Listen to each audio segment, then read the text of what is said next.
Oke, oi. Jadi sama kayak di thumbnail video ini, saya itu akan bikin alur cerita dari film Friends Naki on Monster Island atau Island bacanya ya. Pokoknya yang inilah ya. Salah satu kartun yang menurut saya pribadi gitu ya. Bener-bener nostalgia dan bikin saya nangis lah dulu nontonnya. Dan karena di sini saya lumayan sibuk dan di sini juga lumayan berisik, langsung aja lah ke alur filmnya. Film dimulai dengan nunjukin bocil yang lagi ada di depan gua pintu masuk ke Monster Island atau Pulau Para Monster gitu. Namanya itu Takechi. Awalnya semua itu berjalan dengan lancar gitu. Akhirnya ya tenang-tenang aja.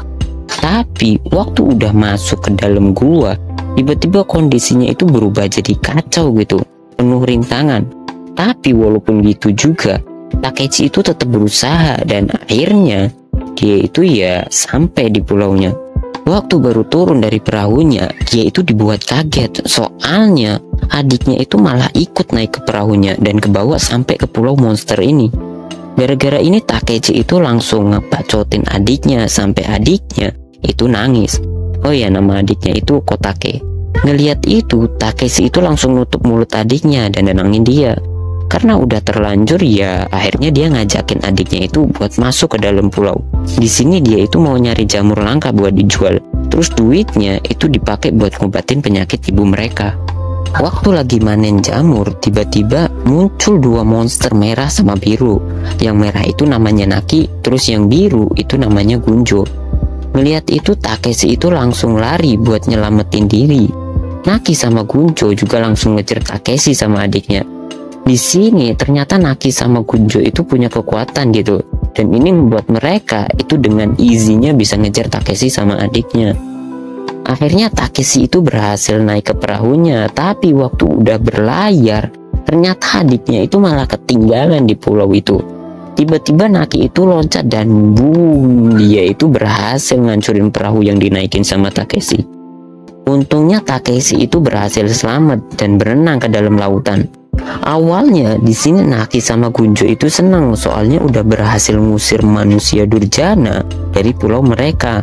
Tapi waktu Naki lagi nari-nari dan gak sengaja nendang kayu di depannya, dia itu jadi kaget soalnya mereka itu malah nemu manusia lain di sana. Di tempat lain, tepatnya itu di desa Takeshi tinggal.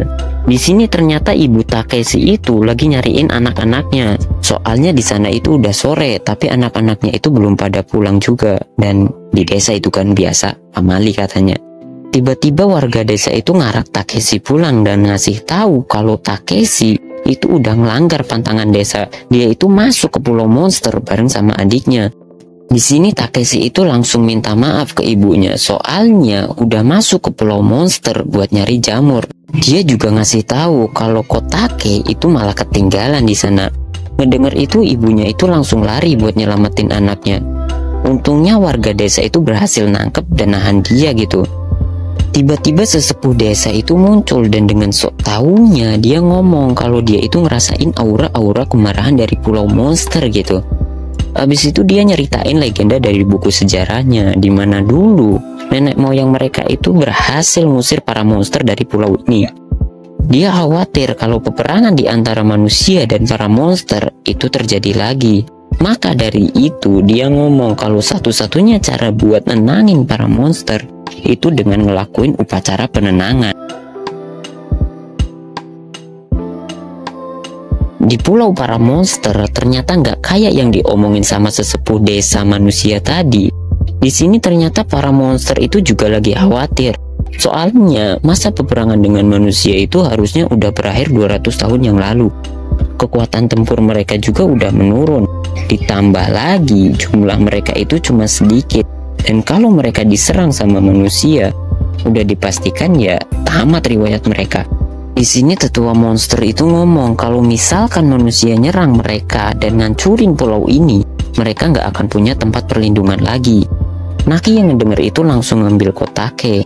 Di sini Naki itu pengen ngehabisin Kotake. Soalnya ya dari awal dia itu nganggep sumber permasalahan itu ya ada di Kotake. Para monster yang lihat itu langsung berusaha buat ngecegah Naki. Tetua monster juga ngomong daripada ngehabisin Kotake gitu ya, mendingan Kotake itu dijadiin sandera buat jaga-jaga kalau manusia itu tiba-tiba nyerang mereka. Dan di sini Naki itu yang ditugasin buat ngejaga Kotake. Mendengar rencana itu, Naki itu langsung nolak dan milih buat pergi dari sana. Abis itu para monster itu ngelakuin rapat lagi di tengah hutan. Mereka itu mau nyari siapa monster yang cocok buat ngejaga Kotake. Abis diskusi panjang lebar, akhirnya ya Gunjo yang kepilih buat ngejaga Kotake. Akhirnya Gunjo setuju dan bawa Kotake itu ke rumahnya. Waktu sampai di rumah, Naki yang lihat Gunjo ngebawa Kotake ke rumah mereka itu ngamuk. Gunjo yang ngeliat itu akhirnya ngajuin penawaran. Kalau Naki mau ngejaga Kotake sebagai Sandra, dia itu bakal ngasih 40% bagian jamur yang ada di bukit waktu panen nanti. Ngedenger itu Naki langsung berubah pikiran dan akhirnya setuju buat ngejaga Kotake. Di sini waktu lagi masak buat makan malam, tiba-tiba Kotake itu ngedatengin Naki dan ngerjain Naki gitu. Di desa, tetua sama warga desa itu lagi ngelakuin upacara penenangan dengan ngorbanin 1 ekor ikan. Tiba-tiba mereka itu ngedenger auman monster dari pulau monster. Mereka yang ngedenger itu jadi takut dan ngerasa kalau upacara mereka itu ya gagal total gitu ya. Tapi ternyata nggak kayak pikiran warga desa. Auman tadi itu berasal dari Naki yang kesakitan gara-gara dikerjain sama Kotake gitu. Gunjo yang ngedenger teriakan Naki itu langsung masuk ke rumah dan untungnya langsung nangkep Kotake yang mau dibuang sama Naki. Di sini Gunjo nasehatin Naki buat selalu sabar kalau ngejaga anak kecil. Tapi tiba-tiba juga Kotake itu ada di belakang Gunjo dan ngelemparin bara api ke punggung Gunjo. Gunjo yang ngerasain panas di punggungnya itu langsung lari-lari nggak karuan. Naki yang lihat itu langsung nyiremin air ke Gunjo buat madamin apinya. Habis itu Gunjo yang ngamuk langsung nyoba buat nangkep Kotake. Tapi Kotake itu malah kesandung sampai jatuh dan ya nangis lah. Namanya juga bocil gitu kan. Tangisannya itu bener-bener berisik sampai-sampai rumah itu goyang gara-gara itu. Naki yang ngerasa emosi itu langsung ngaum buat nakutin Kotake. Tapi ya bukannya takut, Kotake itu malah seneng ngedenger auman itu. Akhirnya Naki itu ngaum sampai dia itu kecapean. Karena udah capek, akhirnya ya Gunjo yang ngejagain Kotake. Di sini dia nunjukin skill satunya yang bisa ngilang. Bukannya kehibur, Kotake itu malah nangis lagi dan itu ngebuat Naki itu ngetawain Gunjo. Gunjo yang emosi akhirnya makan jamur berubah bentuk dan ya dia berubah gitu. Gak lama setelah itu akhirnya Kotake itu tidur. Melihat Kotake yang lagi tidur, Naki sama Gunjo itu jadi keinget masa lalu mereka, di mana ibu mereka itu wafat gara-gara peperangan, dan itu juga jadi awal kisah persahabatan mereka. Besoknya Naki itu ngebuatin Kotake perahu dan langsung ngebuang dia itu ke lautan. Tapi ternyata Kotake itu berhasil balik lagi ke rumah Naki. Di sini Naki yang baru nyampe rumah itu kaget ngelihat Kotake itu udah ada di rumah lagi. Habis itu Naki langsung ngebuang Kotake lagi, tapi ya Kotake itu tetap bisa balik lagi ke rumah. Waktu Naki sampai di rumah kali ini, ternyata Gunjo sama Kotake itu ngebuat wajah lucu dan hal ini berhasil membuat Naki itu ketawa gitu ya. Habis itu Gunjo ngomong kalau Kotake itu senang sama Naki. Ngedengar itu Naki itu malah ngamuk dan langsung ngebuang Kotake lagi. Waktu Naki sampai di rumah kali ini, ternyata Kotake itu ya nggak balik lagi dan nggak ada di rumah gitu. Tiba-tiba cuaca itu berubah jadi banyak angin sama mendung kayak mau badai. Dan ini ngebuat Naki sama Gunjo itu jadi khawatir sama Kotake. Akhirnya mereka mutusin buat nyari Kotake dan untungnya mereka itu datang tepat waktu dan berhasil nyelamatin Kotake dari para monster yang nggak dikasih dialog ini nih. Habis itu Naki ngebawa Kotake itu balik ke rumah mereka.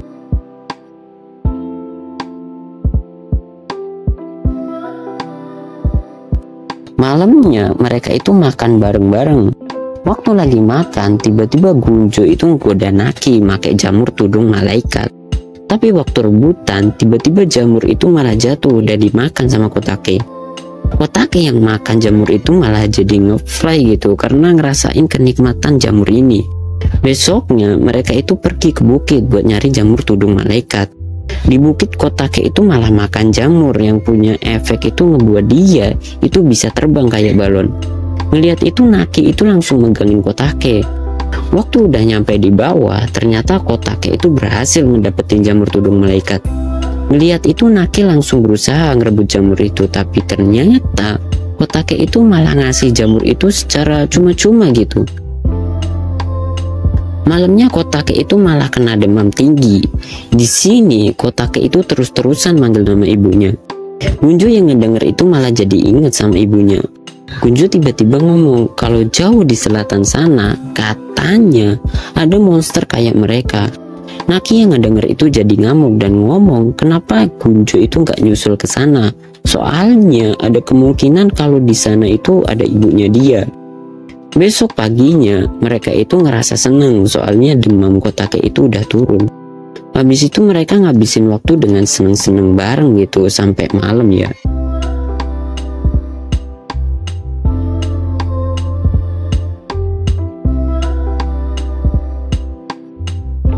Malamnya ada monster yang datang ke desa. Di sana monster itu nyamar dan nanya alasan warga desa itu kelihatan ketakutan dan ngelakuin penjagaan secara ketat gitu ya. Penjaga desa itu ngomong kalau katanya salah satu warga desa itu udah dimakan sama para monster. Di situ karena ngeliat tombak yang dibawa sama si penjaga, monster yang ada di bawah itu ngerasa takut dan milih buat kabur satu persatu gitu. Dan itu membuat penyamaran mereka itu malah jadi kebongkar. Dan akhirnya ya mereka itu malah kabur semua ya. Si penjaga yang lihat itu langsung manggil warga yang lain dan ngasih tahu apa yang terjadi barusan. Para warga yang ngedenger itu langsung ngelakuin perburuan ke para monster yang udah kabur tadi. Waktu para warga udah pergi, ternyata ya semua ini bagian dari rencana Naki sama Gunjo gitu buat ngebalikin Kotake ke rumahnya. Di sini Gunjo itu ngasih tahu tanda kalau panahnya itu berlawanan, mereka itu harus berhenti, dan kalau panahnya searah, mereka itu ya lanjut jalan. Akhirnya mereka itu masuk ke desa dan berhasil nganterin Kotake sampai ke depan rumahnya. Waktu mau perpisahan, Kotake itu malah manggil Naki sambil nangis, dan ini membuat mereka itu jadi sedih gitu. Habis itu Naki ngelempar petasan ke atas dan ini ngebuat Kotake itu ya jadi kealihin perhatiannya, dan akhirnya ya dia bisa ketemu sama ibunya. Naki yang ngeliat itu mutusin buat menjauh dari sana. Habis itu Kotake itu manggil-manggil nama Naki. Naki yang ngedenger itu aslinya ya pengen ngedeketin Kotake, tapi ya mau gimana lagi gitu kan, mereka ini beda ras gitu. Besoknya Gunjo sama Naki itu dapat hukuman dari sesepuh para monster dengan digantungin dari atas pohon. Sorenya Naki itu terus-terusan mikirin Kotake dan hal ini ngebuat dia jadi sedih. Gunjo yang lihat Naki gini juga ikut-ikutan sedih gitu. Di desa ibunya itu ngeliat Kotake yang lagi gambar Naki. Tapi tiba-tiba entah dari mana asal usulnya sesepuh desa ini datang dan langsung menghapus gambarnya Kotake gitu.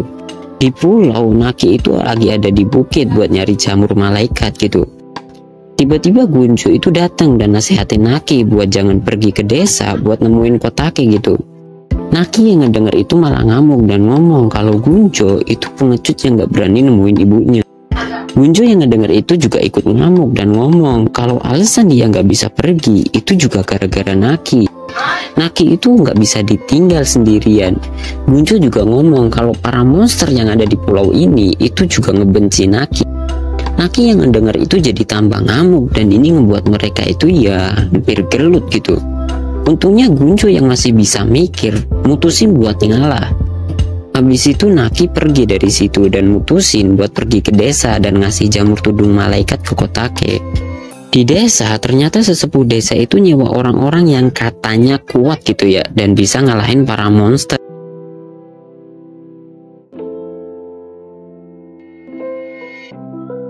Balik lagi ke Naki, ternyata dia itu udah sampai ke deket desa buat nyerahin jamurnya gitu. Di sini Naki itu ya udah ngeliat Kotake dari jauh, tapi ternyata ya penjaga desa itu juga ngeliat Naki dan langsung ngebunyiin kentongan buat manggil warga desa yang lain. Naki yang sadar sama hal itu mutusin buat nyoba berdamai sama manusia. Dia mutusin buat negosiasi di sini, tapi ya mau gimana lagi ya. Manusia yang sok-sokan kuat tadi itu malah sok-sokan lagi dan manahin Naki dari atas. Dan gara-gara panah itu ya Naki itu jadi terluka di tangan sama kakinya.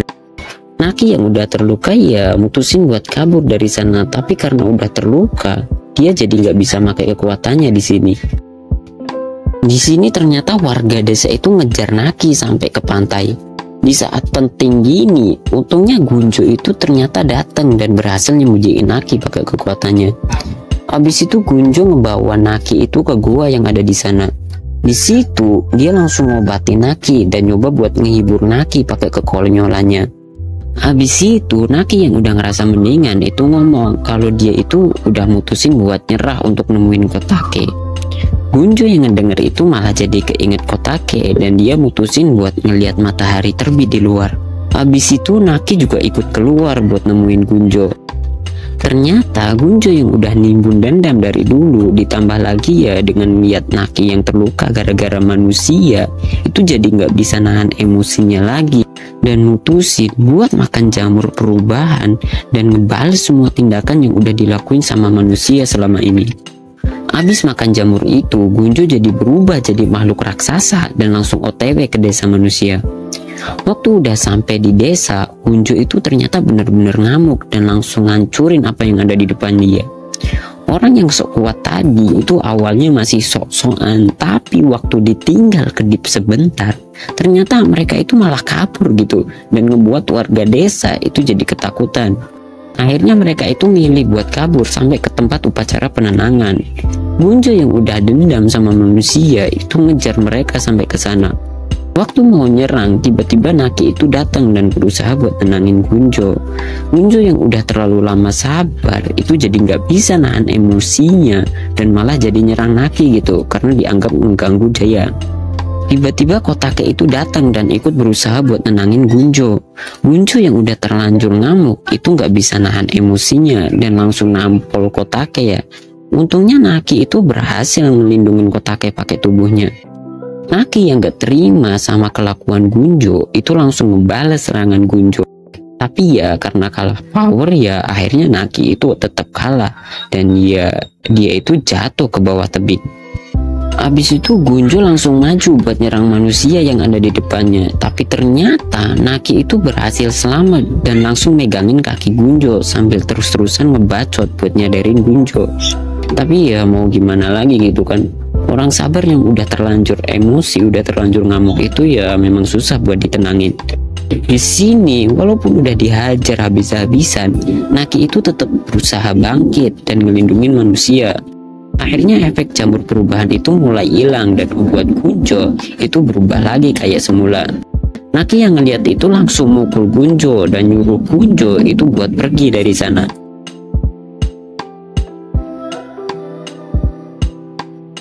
Karena kejadian itu, semua warga itu jadi percaya sama Naki dan ngerawat Naki itu sampai dia sembuh dari lukanya. Waktu udah sembuh, Naki itu mutusin buat balik lagi ke Pulau Monster. Di sana ternyata dia itu udah ditunggu sama para monster yang lain. Di situ, salah satu monster itu ngasih surat yang ditinggalin sama Gunjo. Waktu dibaca, ternyata Gunjo itu mutusin buat pergi dari pulau itu. Dia mau pergi ke selatan buat nyari ibunya. Gunjo juga nulis kalau dia itu udah ngerelain Naki buat bersahabat dan hidup bareng sama manusia. Sebenarnya ada satu teori lagi yang saya dapat.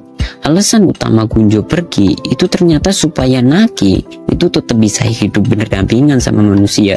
Karena kalau Naki itu kelihatan hidup bareng sama Gunjo yang notabene-nya itu udah dianggap musuh lah sama manusia, maka bisa jadi Naki itu dianggap kerjasama bareng sama Gunjo supaya dapat kepercayaan manusia. Dan hal ini itu bisa ngerusak hubungan di antara mereka.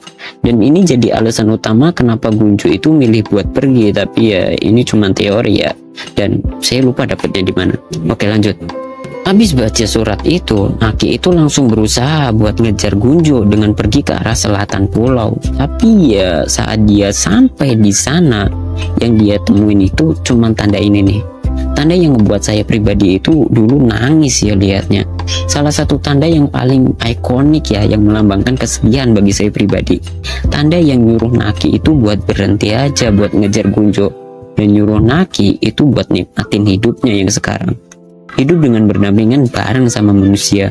Habis itu sambil nangis sesegukan, Naki itu ya balik lagi ke perahunya, dan ternyata Kotake itu naik ke perahu Naki dan ikut pergi ke Pulau Monster. Dan ya udah, filmnya habis di sini. Dan kalau bagi saya pribadi, ini nih adalah salah satu film yang paling berkesan lah bagi saya pribadi gitu ya. Vibesnya itu walaupun saya udah rewatch beberapa kali, itu tetap sama gitu. Aura-aura menyedihkannya gitu kayaknya. Pokoknya tiap melihat film ini ya keingetnya sedih-sedih gitu kan. Apalagi kemarin rame kan meme-nya tentang film ini. Kalau yang lihat meme pasti tahu lah meme-nya. Dan bener-bener gimana ya, pokoknya ini salah satu kartun yang awal-awal saya tonton yang sad ending lah, bukan sad ya, agak sad sih endingnya. Karena dulu waktu awal-awal saya tonton, saya pikir endingnya itu Naki, Junjo itu akan hidup bareng ya, hidup kayak biasa lagi lah. Tapi kali ini bedanya itu bakal ditambah sama Kotake. Tapi ternyata bener-bener film yang menurut saya pribadi salah satu masterpiece lah. Bener-bener vibesnya itu nggak bisa hilang. Bahkan lelaki sejati aja pasti ya, nangis lah ngeliat film ini. Dan ya udahlah ya, karena hari ini juga masih agak berisik, jadi ya udahlah ya, bye.